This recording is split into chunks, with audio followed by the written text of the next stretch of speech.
Welcome. In this quick tutorial, I'll be showing you how to link cells to another sheet here in Smartsheet.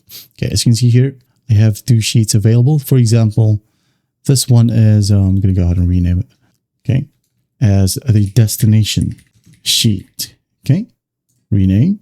This one is the source, okay, source.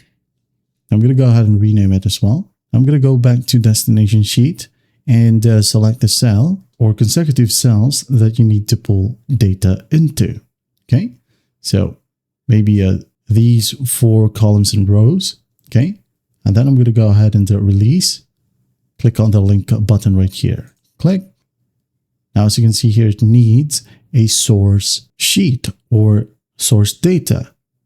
So this is actually the source sheet. It just doesn't refresh. Okay, but don't mind it. Now I'm going to go ahead and select all 4 right here. Now, once selected, just go to the bottom right, click on Create Link. There you go. As you can see here, we have these blue arrows pointing to the left. Now it says changes have been made to the sheet. Refresh to see the updates. Just click on Refresh. And once done, as you can see here, it is now linked. Now, if you want to do vice versa, for example, you wanted to create a cell link from the source sheet, okay, go to Source.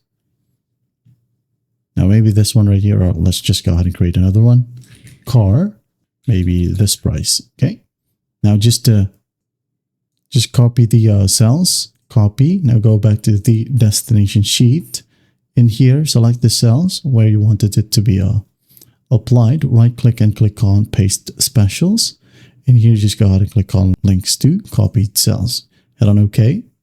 Wait for it. There you go. It says here, changes have been made. Refresh. Again, refresh. Sometimes it may need 2 times to refresh. As you can see here, car is now added in here. And that's basically it. That is how you link cells to another sheet here in Smartsheet. Well, I hope this video helps, and I'll see you in the next one.